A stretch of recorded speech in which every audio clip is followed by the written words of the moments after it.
Just give Jerry Patterson a call. You can reach Jerry at 800-741-9090.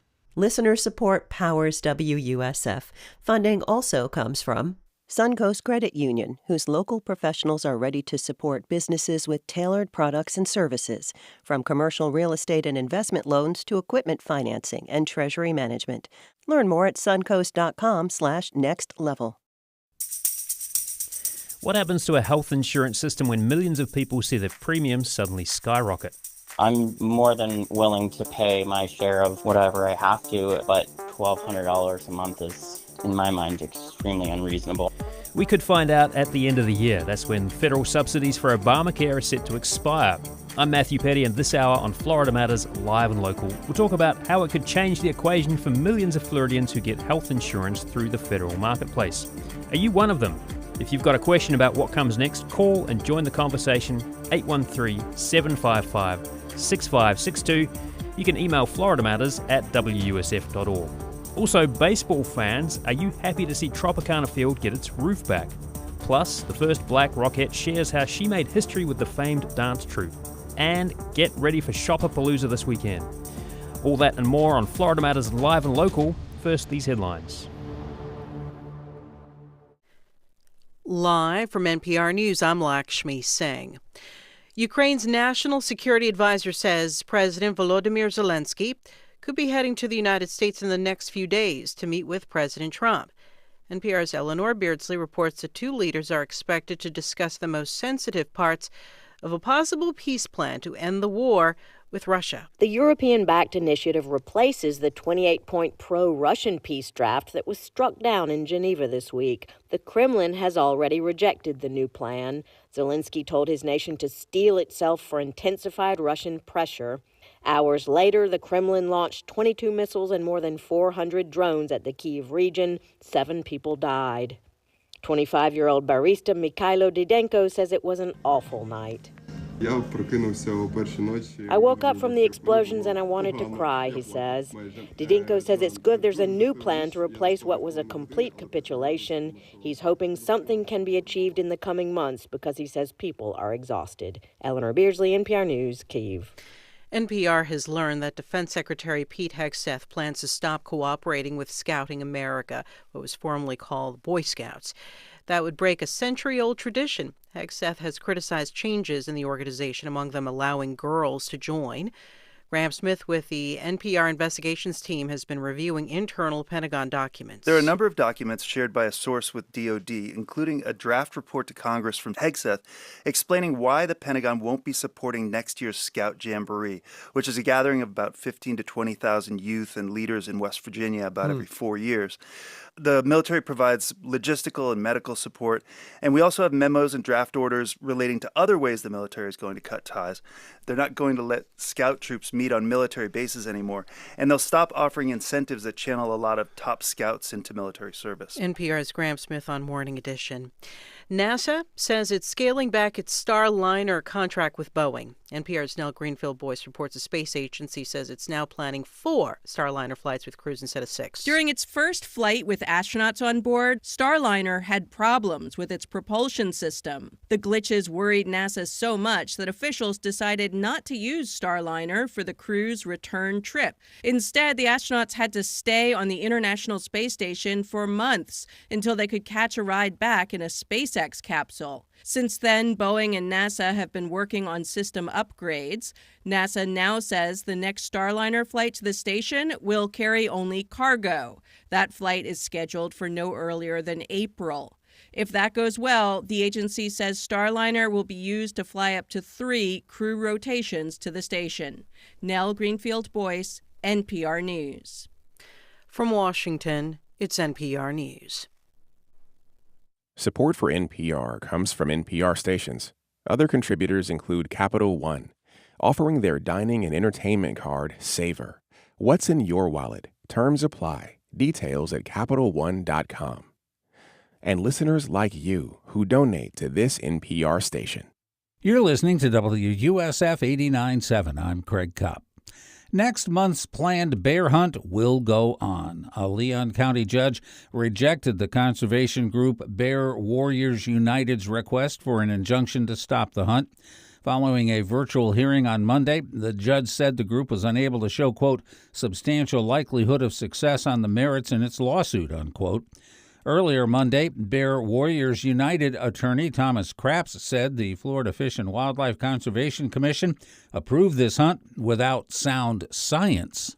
FWC has made a decision here to go forward with a bear hunt starting on December 6th, and it's made its decision based on outdated and stale population information and models. Rhonda Parnell is an attorney for the commission. This becomes Bear Warriors whining about what they did not get. They didn't get what they wanted because they didn't want a bear hunt. The hunt could lead to as many as 172 bears being killed. This is one of the busiest travel weeks of the year for Tampa Bay's airports. Sarasota Bradenton International is expecting about 20,000 passengers a day during the holiday period. Mark Stuckey is the airport's executive vice president. He shares a few tips to help passengers make it to their final destination. Arrive at least 2 hours prior to your departure. Always check with your airline prior to coming out, and check the TSA website to make sure you're familiar with what items are allowed through the screening checkpoint. St. Pete Clearwater International expects over 33,000 total passengers throughout the week. And if you are flying out of that airport, you might want to try to catch a ride there. Officials say parking is scarce and fills up quickly. Tampa International estimates over 900,000 passengers will pass through that airport between November 20th and December 1st. I'm Craig Kopp, WUSF 89.7 News. The Florida Orchestra presents Handel's Messiah featuring the Hallelujah Chorus.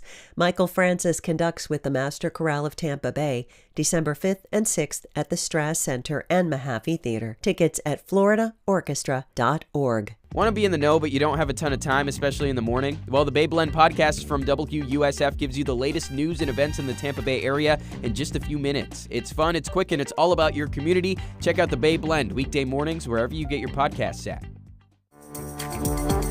This is Florida Matters, live and local. I'm Matthew Petty. We're broadcasting from the Doctors Lorraine Rubis and Neil Frankel studio in Tampa. Nearly 4.7 million Floridians get health insurance through the federal marketplace. That's more than any other state, and it's about 20% of us relying on Obamacare for our health insurance. And at the end of the year, subsidies for people on Obamacare are set to expire. Now, President Trump is reportedly considering a plan to extend subsidies that make these policies affordable, but a White House spokesperson said yesterday it's all speculation until Trump himself makes an announcement. We've heard from some of you about the looming subsidy cut. You told WSF about your fears for what comes next. It's scary. I can't afford $593 a month. I just can't, on top of all of my other living expenses. That's Celeste Jameson. She's 41 years old. She's a paralegal and lives in Northport. The $593 she will be paying each month is more than double the $266 she pays now. Then there's Jason Lago, a psychiatric mental health nurse in St. Petersburg. His health insurance is going to jump from $143 a month to $1,200 a month. At this point, basically, I'm looking at getting some kind of like catastrophic insurance coverage, if that's even possible. Well, Jason and Celeste talked to my colleague, Kerry Sheridan. You can read more about their situations at WUSF.org. We want to hear from you too. If your subsidies are going up, what does that mean for how you get health care? Call and talk to us. We're at 813-755-6562. That's 813-755-6562. You can also send us an email, FloridaMatters@WUSF.org. Well, for more, here's Jay Wolfson, Public Health Professor and Senior Associate Vice President of USF Health. Thanks for coming back. Really good to see you again. Glad to be here, Matthew. So, let's talk about what happens when people can no longer afford health insurance under the Affordable Care Act. Will people still have access to health care? They'll still have access to emergency health care the same way they did before the American Recovery Act, before they had the Obamacare coverage. It's going back to the status quo ante, except that people don't remember what it was like. Now, the American Recovery Act is what kicked in after 2020. It was the kind of pandemic era Hail Mary, right? Oh yeah, it was a sudden relief act. We had people who it saved hospitals in many respects. It saved clinics. It saved pharmacies, and it provided access. And it capped the amount of money that people would have to pay out of pocket. So it was an emergency, intentionally a temporary act. But in the United States, when Congress does something like that, when it creates that kind of a program, it's very difficult to pull it back because you've created expectations, and more than the expectations, you created a sense of entitlement. Right. And before that happened, people, when they got sick, if they didn't have insurance, they would go to the emergency room. And charity care was very high. When you say entitlement, though, I mean, like, don't people deserve health care? Isn't that kind of like a basic human right? Well, the World Health Organization classifies health care as a human right. The United States Constitution does not.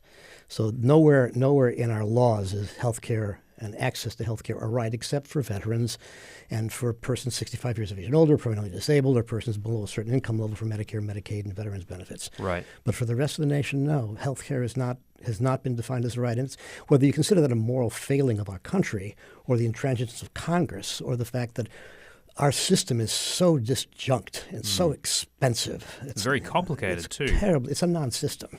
Yeah. So people aren't required to have health insurance, though, are they? Not in this country, no. In other countries, if you're there for a period of time, you must demonstrate that you've got some kind of health insurance. Yeah. In fact, I think that was the case when I was living in Japan for a couple of years. You had to have it. It was just like a requirement. There was no way around it. Same here, yeah. So we just heard from a St. Pete person who says they're looking into catastrophic coverage. What would catastrophic coverage be, and is it a real option for people? It is an option, and what it means is I'm prepared to take responsibility for some dollar amount of expense out of pocket, whether it's $5,000, $10,000, or $20,000. And if it reaches that point, then that catastrophic thing kicks in. You know, for your homeowner's insurance or for your property insurance or your car, it's got a deductible. The deductible is what you pay first. So it's got a very high deductible. And it means you're going to protect yourself, God forbid, against some horrific thing happening that's not covered by something else. So is it coverage for like a specific thing, or is it just more about the cost? Like you first of all paying $5,000, $8,000, $10,000 out of pocket before you start paying for your health, before the insurance kicks in. So there are several kinds. There's one kind that is disease specific. You can get cancer catastrophic insurance. You can get chronic disease catastrophic insurance. All these little funny niches. This is a financial services marketplace, Matthew. And then there are some general policies, but you got to be very careful to read between the lines to know what would be covered if you pay out of pocket, because it might be void on weekdays, weekends, and holidays, or certain things are not covered. So like blackout days for Disney if you get one of those annual passes. Yeah, you got to be very careful what you read. Yeah, okay. So, and you mentioned emergency rooms before. I imagine, if these subsidies go away, there's a bit of a question mark hanging over that, right? I mean, there may be some, to your point, people now have some expectations. There may be a bit of political pressure to extend those subsidies, but as of now, they're set to expire. Is that going to drive more people into emergency rooms? And on, looking at other options, could there be a surge in people looking into catastrophic coverage and other sort of backstop options? Both I would expect, and I would hope that people don't use emergency rooms for primary care, because it will flood the emergency rooms, and people who are in true need of trauma care will have difficulty getting in. That is oftentimes what happened in the past, when people had no place else to go and they would come to the hospital for the emergency room. Because so many people are now used to getting care under the provisions of Obamacare, if they have nothing, the question is, will they go to the hospital, or will the hospital say, I'm sorry, I'm going to triage you, go see your primary care doc, I'm sorry I don't have one, well, we can't help you here because this is not a trauma. This is going to be a very difficult balancing act for the healthcare industry. We're talking about the impending end of subsidies for health insurance bought under the federal marketplace, quote-unquote Obamacare. If you are looking at your premiums going up, would like to hear from you, give us a call, 813-755-6562. You can also send us an email, FloridaMatters@WUSF.org. We're talking with Jay Wilson, public health professor, about what this could mean. So, I mean, back to hospitals, they're already staring down some pretty steep budget reductions, right? You look at Medicare, federal insurance for seniors, facing cuts of more than $500 billion over the next decade, and Medicaid, which helps cover healthcare for the poor, it's seeing a $1 trillion reduction starting in 2028. Is this kind of a ticking time bomb for the healthcare system? This has been going on and off for the last 30 years, where there have been budget reduction acts that have reduced Medicare reimbursement, where there have been different reimbursement models that have paid hospitals based on different formula, paid physicians on different things, and sometimes it's less ungenerous than others. But the challenge here is that since COVID and since the Recovery Act and the subsidies, and certainly since Obamacare came into play, the amount of money that hospitals had to collect for deductibles and co-payments was reduced, which also meant, by the way, that charity care and bad debt went down. So they had a relief. Now that stuff is going to come back in, and they're going to be responsible for collecting it. They become the collection agents. They were under Obamacare, by the way, for those people who got partial subsidies. Under the Recovery Act, they didn't have to worry that much about it. Okay, yeah. So it's one of these complexities in the system, as you say, or as you put it out, maybe a non-system. Yeah. Give us a call if you're seeing your premiums go up, 813-755-6562. And if you have some ideas on what you might need to do to get your healthcare coverage, I'd like to hear about that as well, 813-755-6562. Let's go to the phones. We've got Adrian calling in. Adrian, you're on the air. What are you thinking? Hey, how's it going? Yeah, I just wanted to provide a suggestion for those who might not be able to access health care or might be losing their health insurances, considering direct primary care plans. There are some physicians in the Tampa area that provide direct primary care.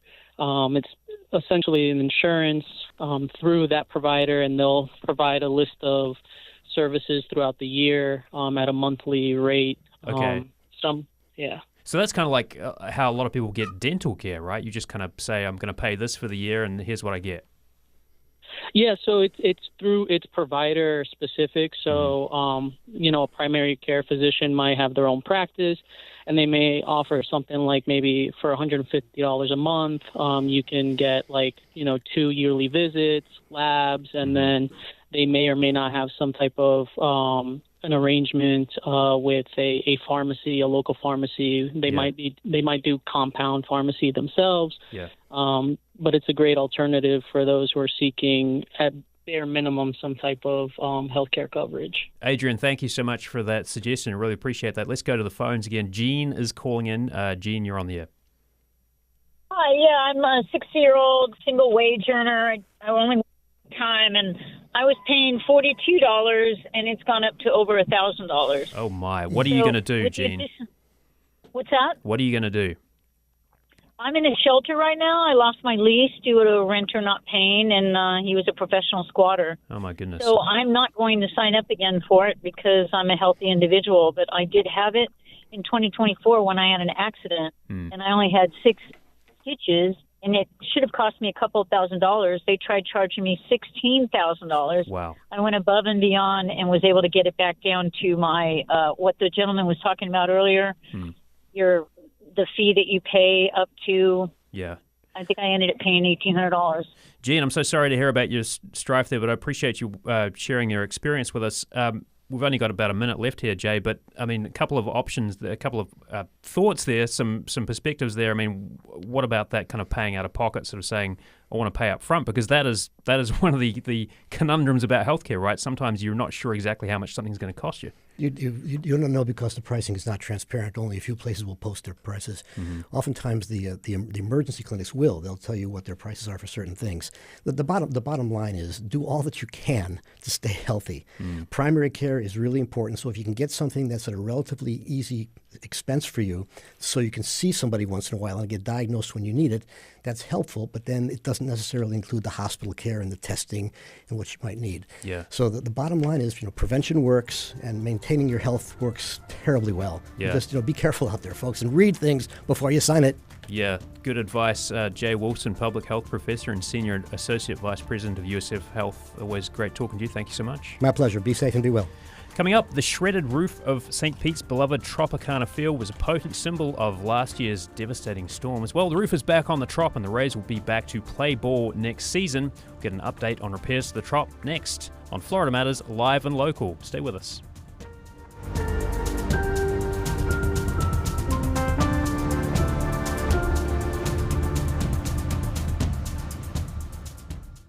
Funding for WUSF comes from listeners like you, and also Seitenbacher, with a new web shop, healthy muesli, cold-pressed oils, and vegetable broth mix delivered to your door from right here in Tampa Bay. Details at Seitenbacher.com, Seitenbacher, Seitenbacher. Shorecrest Preparatory School, whose upper school robotics team recently placed in the top 10% at the VEX Robotics World Championship. Shorecrest serves students starting at 3 years old all the way through 12th grade.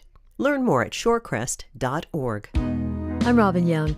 A new health book for tweens goes beyond puberty, addressing sleep, food, disabilities, body image, and social media. We have the first AI-generated commercial model. Between all of these perfect faces, these TikTok glow-up trends, kids are getting nonstop messages about what they should look like. Next time, Here and Now. Join us this afternoon from 1 to 3 on WUSF 89.7. Welcome back to Florida Matters Live and Local. I'm Matthew Petty. Tropicana Field has its roof back on more than a year after Hurricane Milton shredded it. The city of St. Petersburg says it's on track to get the Rays back in the Trop next season. The team had been schlepping across the bay to play home games at the New York Yankees spring training site in Tampa this year. Well, to talk more about the ongoing repairs to the stadium, we're joined by City Development Administration Managing Director Beth Herendeen. Beth, thank you so much for being with us. Thank you for inviting me. Also with us is Tampa Bay Times reporter Colleen Wright. She's been covering the saga of St. Petersburg's quest to redevelop the Tropicana Field site. Colleen, thanks for coming back as well. It's good to be back. So, want to hear from you as well. Are you excited to see the Trop's jaunty tilted roof flying high once more over the city skyline? Give us a call, 813-755-6562. Maybe you've got a few questions too about the repair process. Love to hear those as well. 813-755-6562. You can email us, FloridaMatters@WUSF.org. Well, Beth, let me start with you. The roof is just part of the $60 million ballpark repair project. What else needs to happen before the Rays can get back in there to play ball again? Well, several things still have to happen. A few of the primary, we need to replace the turf and the outfield wall and padding. We've got to get the new sound system up, the sports lighting up and aimed, backstop netting. So those are the primary things that have to happen for baseball to happen. But there's certainly some other drywall repairs and flooring repairs and things that did get damaged inside the seating bowl that need to be fixed or replaced prior to opening day. Right, because with that roof, when the roof was out, there were some other kind of rain events that did a little more damage, right? So I guess that's one of the hazards of having sort of that basic repair sort of still needing to be fixed while some other weather events were going on. Yes, we were extremely fortunate to not have any named storms, so we're very grateful for that. But we definitely did have a few substantial rains in July and August, and with the roof off, our remediation team did a really good job of protecting areas. That's one of the first things we did after the storm. We separated the bowl from the concourses and such, and created almost a little pool, a big pool area on the floor. Mm-hmm. But with a few of the rain events over the summer, we did have some additional damage. But it's in process now. So the Hurricane Milton had winds of like 110 miles an hour, and that shredded the roof. What about this new roof? Is it how strong is it? What sort of rating does it have? Well, I'm not an engineer, but it's rated to current code, and so my understanding is that it's significantly higher rated for winds. And although it's the same fabric, it's a PTFE, so it's a fiberglass coated fabric.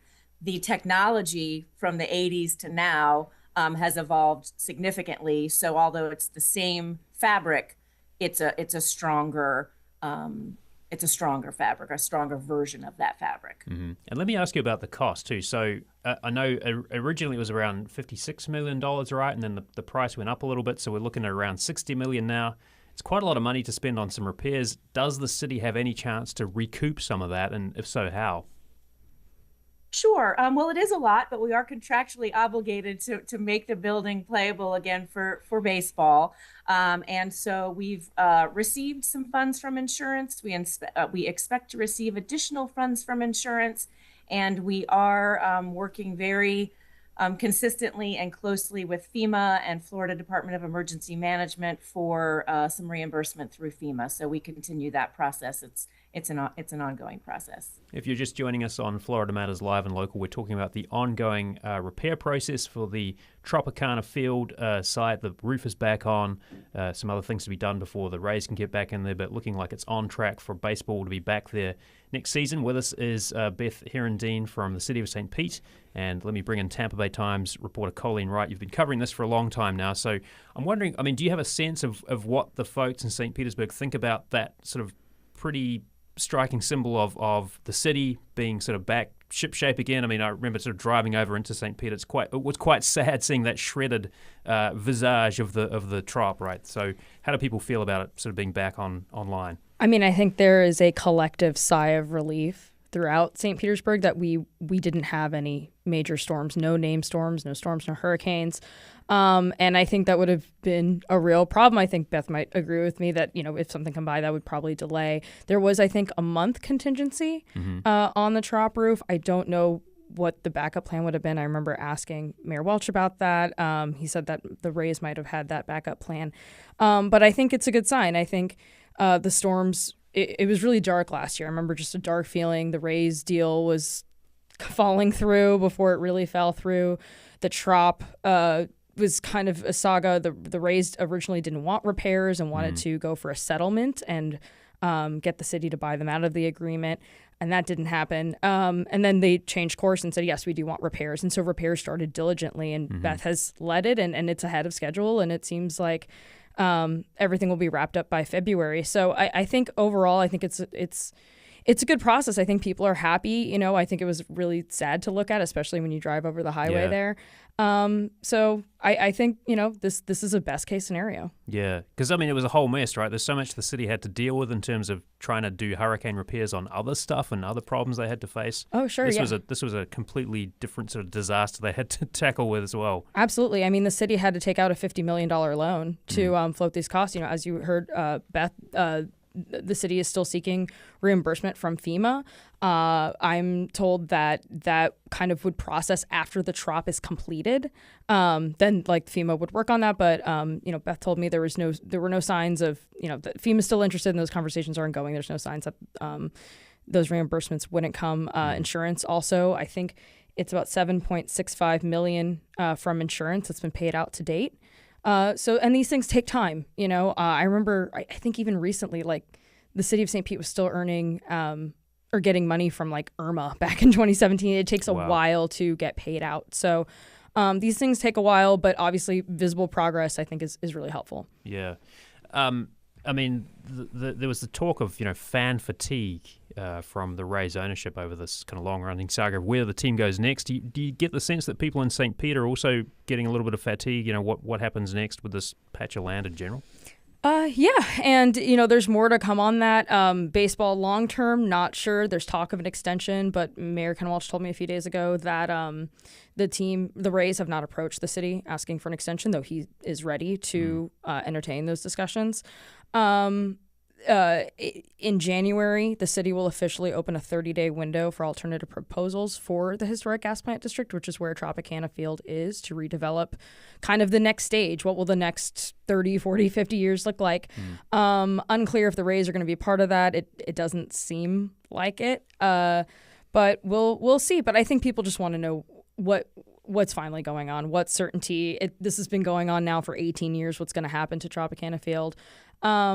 So the saga continues. Yeah, the saga continues. Lots to report on there. One more question for you, Beth. Will the Stingrays be back in the touch tank in the outfield? Yes, actually, the touch tank and the Rays will be back. The Tampa Bay Rays and the Florida Aquarium are working together on that. So they were actually working on that just last week. So they will be back. We've been talking with St. Petersburg City Development Administration Managing Director Beth Herendeen and Tampa Bay Times reporter Colleen Wright. Thank you both. Coming up next, if your Turkey Day routine involves parking in front of the TV for an hour or two to watch the Macy's Thanksgiving Parade, one of the highlights is seeing the Radio City Rockettes execute flawless dance routines, rain or shine. You're about to meet the first African-American Rockette from the famed dance troupe. That's when Florida Matters Live and Local continues. Stay with us.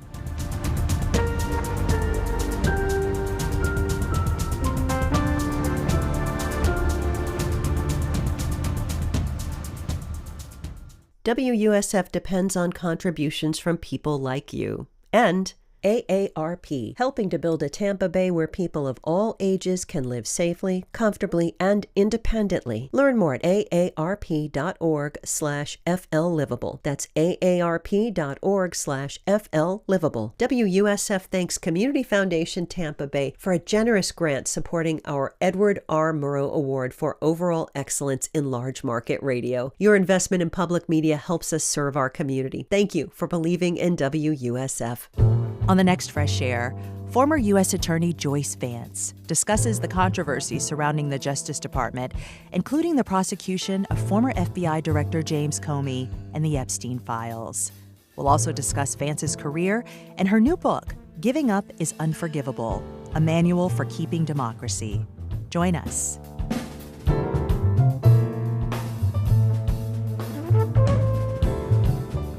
Great conversation on Fresh Air tonight at 7 on WUSF.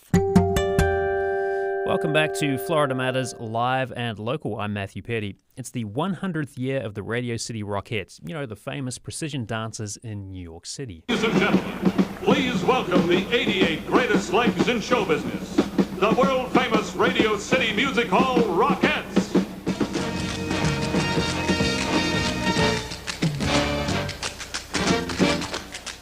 You're probably familiar with their in-sync high kicks or seeing them close out the annual Macy's Day Parade right before Santa. Well, at just 19 years old, Jennifer Jones became the first black rockette, making her debut at the 1988 Super Bowl halftime show. But whenever there's change, there's resistance. That's what Jones told the New York Post back in February. And boy, did she face resistance. Some of her fellow rockettes treated her terribly. Executives said her being black would lose the line of precision and be a distraction. Still, she didn't give up, and she helped usher in change. Soon after, other black women and women of color joined the dance troupe. Jones retired from the Rockettes in 2002. She's in town next month at the Sarasota Arts Museum to discuss her new book, Becoming Spectacular, The Rhythm of Resilience from the First African-American Rockette. Jennifer, welcome to Florida Matters Live and Local. Thank you for having me on your show. I'm happy to be here.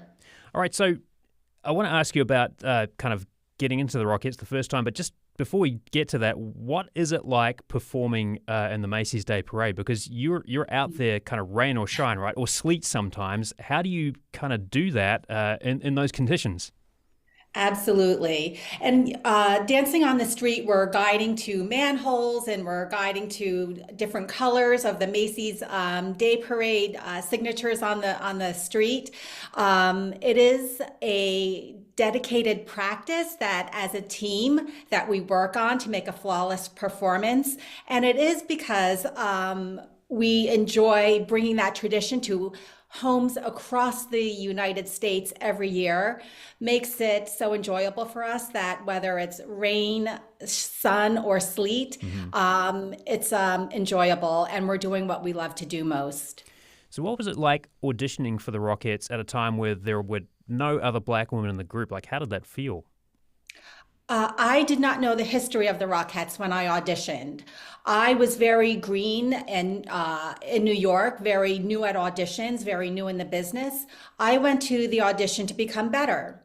I did not know who the Rockettes were when I auditioned. There wasn't any social media, there wasn't any internet, so I couldn't do a quick Google search. I went purely to become better at auditioning, and my goal was actually to become a Broadway star. Oh, wow. And when I went to the audition, I did not see another woman like me, and I thought about leaving a few times. And I listened to my inner voice, and it told me to stay. And if I did not stay on that audition line, I never would have been a Rockette and usher in a new era for inclusivity and diversity in the arts. So how did you find out you got in the job? I heard it on the news that I was the first African-American Rockette. Initially, Violet Holmes called me and asked me if I wanted to do Super Bowl 22 halftime show. I was very nervous. I asked her if I could call her back. Half hour later, I called her back. A few days later, I was listening to the 11 o'clock news, and Sue Simmons, a local newscaster, came on and said Radio City had just cast their first black woman as a Rockette. Wow. And I wondered who it was. My mother called me. She said, "Jennifer, is that you?" No one said anything to me, but later on, they did tell me that I was the first Black woman to be cast as a Rockette. That is kind of extraordinary that you found out from the news. Like, they didn't even tell you first. No, they did not. Wow. So, when you start, like if you go back a little bit before that, so you'd sort of seen this audition as a chance to improve your skills. You had your sights set on Broadway. What got you started dancing initially? Like, how did you get into it as a kid? My mother and father always had my sister and I involved in some sort of activity growing up, whether it was dancing, baton twirling, gymnastics, horseback riding. We were always involved in something. My parents were big Broadway goers, and they went to see all the latest and greatest Broadway shows with Pippin, with Ben Vereen, Jesus Christ Superstar. And when The Wiz came to Broadway with an all-Black cast with Stephanie Mills and Mabel King and Hinton Battle, they took me and my sister to see it 5 times. And each time I saw the show, I became more engulfed in that's what I wanted to do when I grow up. I wanted to do what they did on that stage, and I wanted to walk out of a backstage door. And at 9 years old, I knew I had this feeling. I knew what I wanted to do. I did not know the training. I did not know the audition process. I knew nothing about the business. All I had was this feeling. And so that's what I followed throughout my teenage years and into my 20s, of course. Yeah. When was the first time you actually took a dance class?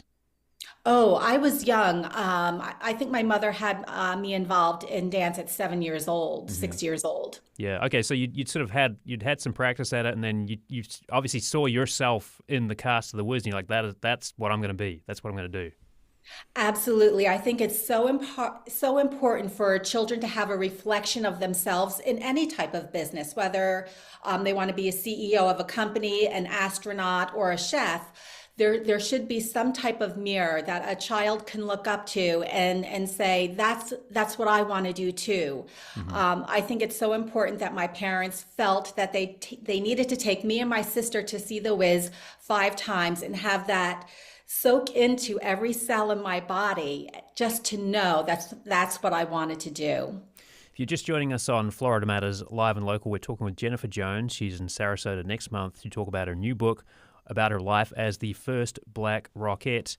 So let's kind of walk back to the moment you found out that you were going to be in that Super Bowl show and you were going to be joining this dance troupe, and it was kind of like a learning experience. Like, was that a moment of trepidation for you, sort of knowing that you were going to be the first Black Rockette? Like, how much pressure did you feel at that point? There was a tremendous amount of pressure, and I do speak about this in depth in my book, in Becoming Spectacular. Not only was I the first Black woman to be on the line, I was learning new choreography. I was learning how to do precision dancing.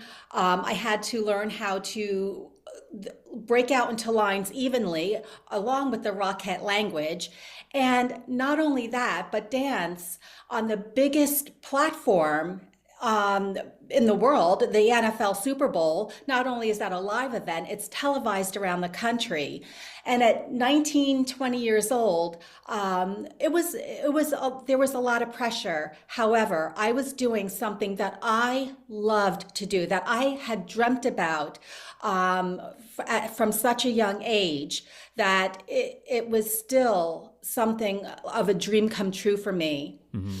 I was reading, though, that it was a pretty tough introduction, right? You didn't get a lot of help from your coworkers or even choreographers. They weren't really giving you any kind of lifeline to get into this. What was that like? Well, yes, like you said in the beginning, when there's change, there is resistance. There were some people within the organization who did not want a Black woman on the line. There were some ladies on the line who did not want me there. I leaned into the ladies who wanted me to succeed, who thought it was time for a Black woman to be on the line. I leaned into them to show me how it is, how to be the best Rockette possible. I got to wear the same costumes. I got to dance on the same stage as the other ladies that did not want me there. And I got to walk out of a backstage door, and nothing can take away my dream. Mm-hmm. What about the reaction from fans? because you did get, you're obviously in the spotlight like right from the get-go, which must have been quite different from, I imagine, a lot of the other your colleagues on the line there. What about sort of fan reaction? Like, what was it like being that first, Black Rockette and being the role model that you'd seen on stage, when you were a kid going to see the Wiz with your parents? Yeah, so I got a lot of love from across the country. A lot of Black families, brown families that were going to bring their kids to see the Radio City Christmas Spectacular because there was representation for their child to see on that stage. However, I did get hate mail from across the country saying that they would never come see the Christmas show again because I was ruining their family tradition. I can't help what they do, but all I can do is give my gift to the world.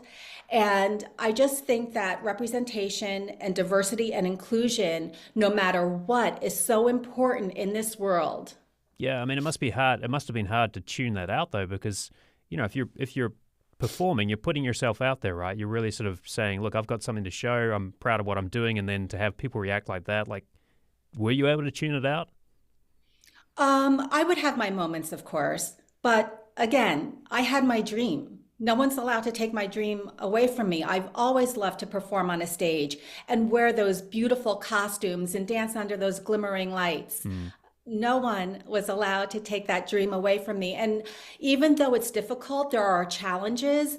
I think that every challenge that comes along gives us, any individual, a brighter way to shine. And that's their own gift coming out in the world. And without challenges, there's no growth. Yeah. So every challenge that came towards me was a growth opportunity and allowed me to shine even brighter. And were you able to win over some of your, I guess, adversaries or, the coworkers and some of your bosses even who weren't keen to see you there from the start? Were they persuaded afterwards? I don't know exactly their thought process. I don't know if they ever thought that they did want a diverse or inclusive line. I know that they would have conversations with me, but I don't know whatever their thought process for the Rockette line is or was. Yeah. Now you've had some ups and downs. It wasn't all smooth sailing for you after you retired in 2002. The show closed in 2005. You lost your house in 2008. You were diagnosed with colon cancer in 2018. So that's a lot to go through. How have you managed to kind of, I guess, stay positive through all of that? Like I said, with challenges is a growth opportunity. And I think especially with my colorectal cancer diagnosis, I really had to take a deep look in my life and I had to let some relationships go. I had to turn my back on some situations and really get down and hone in on what is my gift to the world. And I knew that I needed to bring that out, and it just allowed me to focus even more. And I just want to share with everyone that even though you're going through a challenge, you have a gift to give and to never let go of that gift and to never give up. Now, I've read that you said you tried to stay under the radar, especially during media interviews while you were with the Rockettes. This book, was it a kind of a tough decision to say, I want to write this book and put myself back in the spotlight again? I wouldn't say I did not want to do media interviews when I was with the Rockettes, but what I did want to do with Becoming Spectacular is document the history that I made with the Rockettes. I think there was some kind of blending that Radio City Madison Square Garden wants to do, and I felt it necessary that my story be told. So if anyone wanted to read about my legacy, they could. And you're part of the Rockette Alumni Association. How do you stay connected with the dancers and how do you help inspire young girls who, like you, would want to join that troupe? Yes, I'm part of the Rockette Legacy and Rockette's Color of Alumni. And I also do school readings with my children's book On the Line. And it is a joy for me to go and talk to kids and listen to what they want to do in the world and encourage them to go forward, even though they might have self-doubt or they don't know how they're going to get there. I love talking with them and giving them that inspiration and that hope to always believe in themselves. Just before we let you go here, Jennifer, are you going to be watching the Macy's Day Parade on Thursday? Yes, I am, with a fire going and probably a mimosa. Sounds like a good combo. Jennifer Jones is going to be in Sarasota next month to talk about her new book, Becoming Spectacular, The Rhythm of Resilience from the First African-American Rockette. Thank you so much for joining us. Really appreciate it. Happy holidays. Same to you. Well, coming up next, how can you shop with local businesses this holiday season? We've got some tips for you on Florida Matters Live and Local. Stay with us.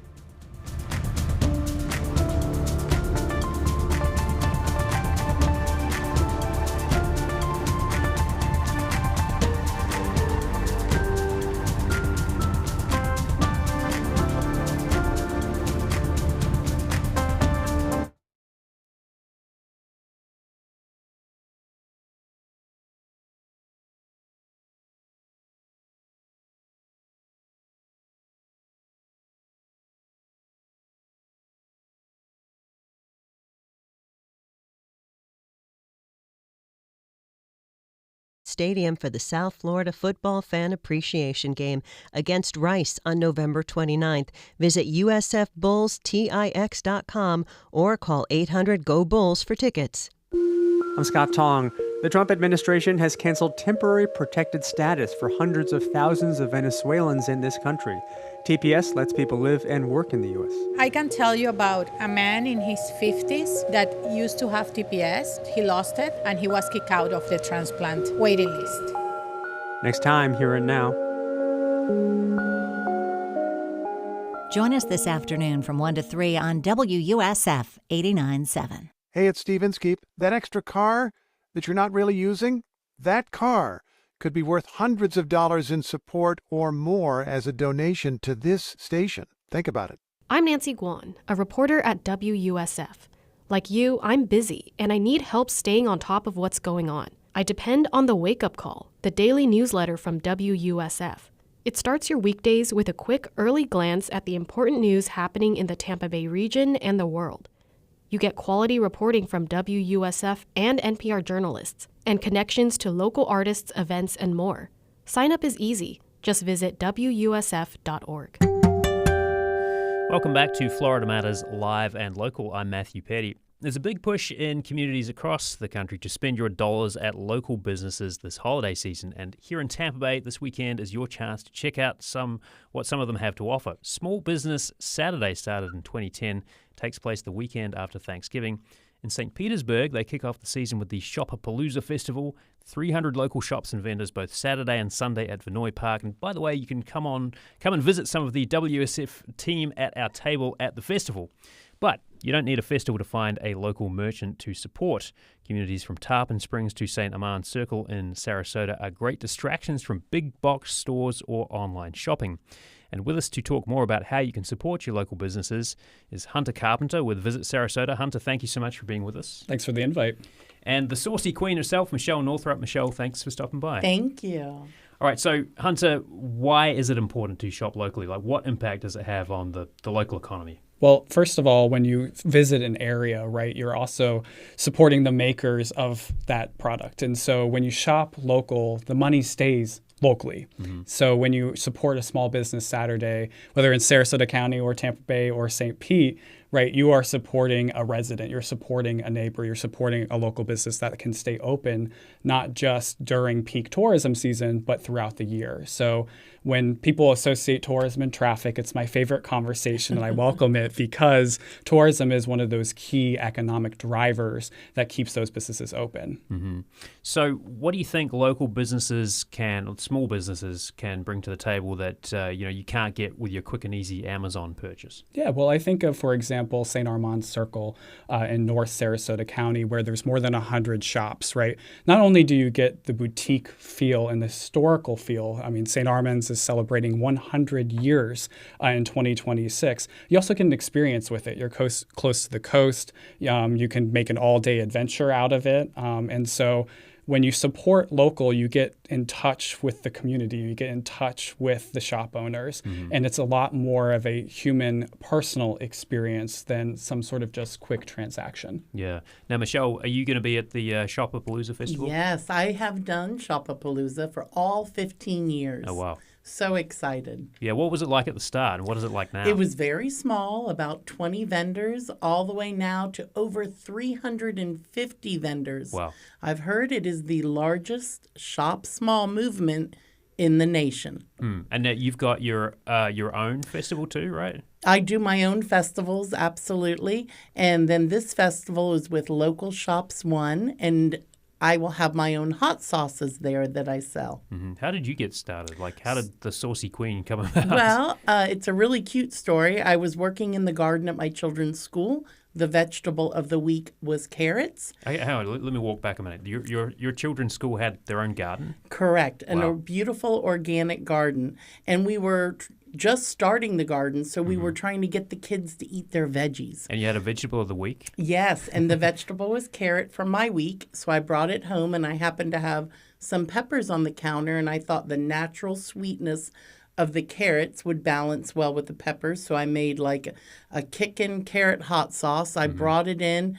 The kids loved it. The staff loved it, and everyone said, "You need to bottle this." Yeah. So that's exactly what I did. I had only enough money for one batch, and it was either going to work or everyone was going to get like a gag gift for Christmas. And that was almost 20 years ago. We've won 60 national awards. I was Tampa Bay Businesswoman of the Year, and we've just been creating the sauciness in the Tampa Bay area. And so this is all before the kind of shop local Correct. movement came about. Exactly. And then same thing with local shops. It's so key that it was focused on mom and pop businesses before it was cool. Yeah. You know, and for us to celebrate Shop Small Saturday, and you can impact 350 mom and pop businesses in one location, spend the day in St. Pete. It has such a beautiful festive feel. There's Santa Claus and princesses and kids zones and 4 food courts. Super cool. There's a beer garden, a chill lounge, and anything that is on your shopping list will be at Shopapalooza. If you're just joining us on Florida Matters Live and Local, we're talking with Saucy Queen Michelle Northrop and Hunter Carpenter with Visit Sarasota about shopping small and Small Business Saturday. All right, so Hunter, I mean, that's the flavor of the kind of St. Pete area. What do you see kind of springing up in the Sarasota region that sort of embodies what Michelle's talking about, kind of bringing people in, that sense of community? Yeah, well, I grew up in Sarasota, and so I didn't quite realize how long the county was, and there's almost these mini destinations within Sarasota. So one of my favorites up north, close to downtown, is called the Bazaar and Apricot and Lime. It is this indie market with 40 artists where you get to meet the maker directly and speak with them about their process and their product. And they have a food truck called Hamlet's Eatery, to meet or not to meet. And it's exactly what it sounds like. It's vegan and non-vegan, so meat-based dishes with a Hamlet's Shakespeare twist to it. But then you go further afield, and there's Venice. And Venice has this beautiful main street, and there's a tour company called the Happy Thrifter. And you get on this bus. Oh, follow me here. It's actually quite fun. You do not know where you are going. In fact, once you only find out once you're on that you have all these different shops, and they don't tell you the itinerary, and so you get to explore something unexpected and maybe walk away with a gift for your family and friends, or maybe yourself. Who's going on these tours? Is it mostly tourists? Is it locals? Yeah. Like, what's the kind of mix there? What our data indicates during this season is we have about 1/3 of our visitors indicate that they are making a dedicated day for shopping. And those visitors are mostly families and couples. And they skew kind of in the 40s to 50s range. And so they're making a whole day out of shopping. And one of the areas that is their top favorite is, of course, St. Armand Circle, but then also the UTC area, which has plenty of holiday festivities and a new show from Nick Walinda himself, The High Wire. Oh, right. Yes. So he has his residence in Sarasota County and has this holiday spectacular show. So you can make a whole day out of it. You can go shopping, then go see the circus, and also visit the new Moat Sea, which is that beautiful aquarium just opened up. Yeah, I guess the Walinda connection, that makes sense, given Sarasota's sort of ringling dynasty, right? Legacy. Yes, the circus legacy runs deep. And so I mentioned St. Armand's is celebrating that centennial, and that's really when John Ringling himself really started investing in the area. So St. Armand's, the Ringling, Venice, there's all these 100-year celebrations coming up, and what a great way to kick that off. And then Small Business Saturday up and down the coast in Sarasota. Yeah. What impact does it have on your business, Michelle? Like, do you see a bump in sales on Small Business Saturday? Oh, yes. Shopapalooza is one of our busiest days of the year, Saturday and Sunday, and it just makes such an impact for all of the small businesses there. People come, and once a year, oh, remember I bought this and this and this. And it's like a family tradition for them. But then for us, we're looking forward to it. We're creating cute little new packages, things that are new to get the folks excited. And it's a tradition. Like I said, we've seen little kids grow from down here up to here, over the years. And it's just a great family experience. And I did want to say that I was talking to Hunter earlier because my husband and I just celebrated our anniversary. And where did we choose to go? Sarasota, just last week. And the tree is beautiful in St. Armand's Circle and all the beautiful shops there and restaurants. It really is a beautiful destination just right over the bridge for people in the Tampa Bay area.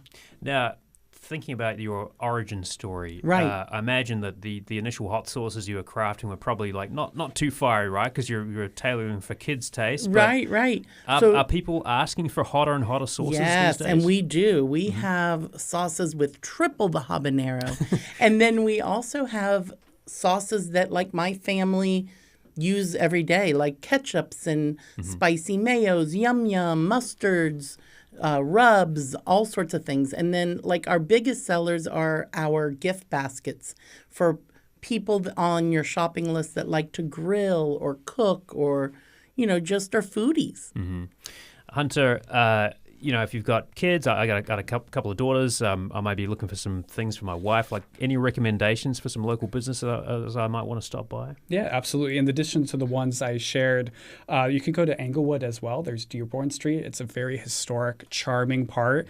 You feel like old Florida. And so there's plenty of shops along there, but also any of the attractions. So if you bring your family to Jungle Gardens or the Ringling or Selby Gardens that has their Lights and Bloom celebration, their gift shops are quite phenomenal and have unique tchotchkes that you can bring back in addition to some memorabilia. And I will share, Visit Sarasota, we have a program called Fun in the 941. 941, of course, being our shared area code. And so you can go to that website and find all sorts of deals for those attractions and those local businesses. So you can make a whole little staycation out of it. And we know that you have to fuel up as well during these shopping sprees. And maybe after Shopapalooza, you come down to Sarasota. So there's some local bite deals on that Fund the 941 as well you can check out. Yeah, I mean, is there kind of some synergy there? Like if you're going to Shopapalooza, like are you trying to sort of maybe sort of ride on each other's coattails a little bit? Yeah, for sure. I mean, and of course, when visitors come to our region, they don't really see county lines, right? They see an experience or a destination across the bridge or across the pond. And so we often say at Sarasota County, if they're coming to our region, that's such a benefit because they're going to be wanting to discover what they didn't do and come back. And so it's a boon to both of us, both at Visit Sarasota and up north too. In the last 20 seconds or so here, Michelle, any recommendations aside from your stand, of course? Oh, the Kids Zone. There's a slime station. There's Santa Claus. There's princesses. Everything you can imagine for the kids. We've been speaking with Michelle Northrop, a.k.a. Saucy Queen, and Hunter Carpenter with Visit Sarasota. Thank you both for your insights. Thank you. That's our show for today. Tomorrow on Florida Matters Live and Local, the Florida Wildlife Corridor. We'll talk about what it is and its impact on the ecology of Tampa Bay. Also, I'll be out tomorrow, but you're in good hands with WSF's Kathy Carter. She'll see you through there. I'll talk to you again after the holidays. Enjoy the time with your loved ones, whether you're shopping or doing something else fun. Florida Matters Live and Local executive producer is Grayson Doctor. Our producer is Amelie Horace. Lily Belcher is our intern. Our engineers are Jackson Harp and Gio Galvin. Jackson composed our theme music, and Chandler Balcom handled the video today. Subscribe to Florida Matters wherever you get your podcasts. You can also watch on WSF's YouTube channel. Thanks for watching and listening. I'm Matthew Petty, and we'll see you again next time.